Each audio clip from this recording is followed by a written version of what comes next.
Bonjour mes amis, bonjour mes followers. Aujourd'hui, nous allons parler de la préhypertension. D'abord, c'est quoi la préhypertension? Eh bien, c'est une tension qui se situe entre 12,8 et 14,9. 12,8, c'est la tension limite pour avoir une bonne tension et 14,9, c'est la tension au-dessus de laquelle on est considéré comme étant hypertendu. Alors, dans cette fourchette de tension, eh bien, beaucoup de gens se disent « je ne suis pas hypertendu, donc je suis tranquille ». Mais en fait, on s'aperçoit que ces personnes-là font beaucoup plus d'accidents vasculaires cérébraux tels que des AVC que des personnes qui sont normaux tendues, donc une tension normale. Et la prise en charge de cette préhypertension n'est pas médicamenteuse, mais elle s'inscrit beaucoup plus dans un changement de mode de vie. Parce qu'il y a beaucoup de gens qui disent « bon ben, c'est normal que ma tension augmente puisque je vieillis ». Oui, c'est lié au vieillissement, mais souvent on rencontre des gens de 25-30 ans qui ont une tension par exemple à 14,8 et ils ont 25 ans. Eh bien, ils ont un mode de vie qui est inadapté. Ils vont d'abord refuser de faire de l'activité physique, parce que quand on demande aux gens de faire 30 minutes de marche 3 fois par semaine, ça paraît immense. Ils me disent « je ne peux pas marcher », ben, ils font des mouvements avec les bras. C'est tout ce qu'on leur demande, de bouger leur corps. Et c'est très bon pour sa tension artérielle. Il y a des gens qui boivent de l'alcool. Hein. C'est vrai qu'on a dit que le vin rouge était bon et qu'on conseillait 2 verres de vin rouge par jour pour l'homme et 1 verre de vin rouge pour la femme. Mais à partir de 3 verres, on est considéré comme un gros consommateur d'alcool. Et l'alcool, on ne sait pas vraiment le mécanisme, mais augmente la tension artérielle. Ensuite, il y a des gens qui sont dans l'obésité et dans le surpoids. On sait très bien que lorsqu'on mange trop de sucre et de mauvaise graisse, que l'artère risque d'être abîmée par cet excès de graisse. Et il y a des personnes qui ne dorment pas bien ou qui sont stressées.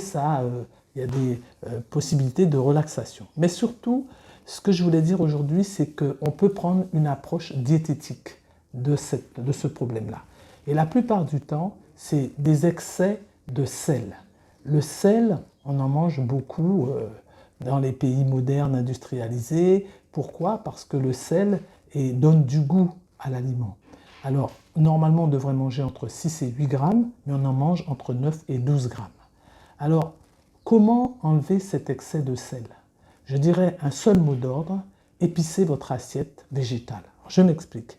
Épicer et aussi utiliser des aromates tels que le persil, l'ail, l'oignon, on a aussi la coriandre, les feuilles de laurier, mais on a surtout des épices telles que le curcuma, gingembre, cannelle, qu'est-ce qu'on a encore? La graine de muscade, voilà, on a pas mal de choses pour donner un goût aux aliments sans pour cela mettre beaucoup de sel, ça nous permettra de diminuer. Mais le sel, donc le chlorure de sodium qu'on utilise en cuisine, n'est pas le seul ion, le seul minéral qui régule cette tension. Il y a un autre ion majeur qu'on appelle le potassium. Et c'est ce rapport potassium sur sodium dont va dépendre notre tension.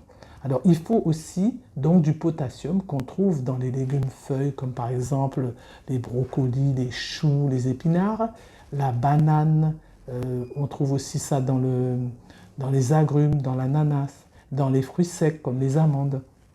Donc on a le choix, même des lentilles aussi, de manger aussi du potassium qui est un ion, un minéral qui est intracellulaire qui va faire sortir le sodium de la cellule et donc va permettre de retrouver une tension normale.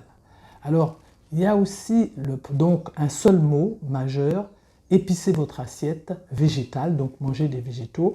Le seul problème aussi pour le potassium, c'est que lorsqu'on mange une assiette trop acide, il y a des jeunes, j'ai rencontré un jeune, il faisait 14,7 de tension, il ne faisait pas de sport, il mangeait beaucoup de viande, et ben, son sang est acide, il a une alimentation acidifiante. Et à ce moment-là, il y a une perte très importante de minéraux, en particulier du potassium, mais aussi du calcium et du magnésium.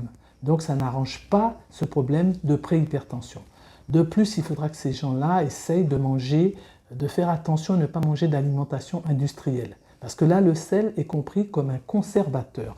Par exemple, vous allez manger du saumon fumé. Le saumon fumé, avant le fumage, on le sale. Pourquoi?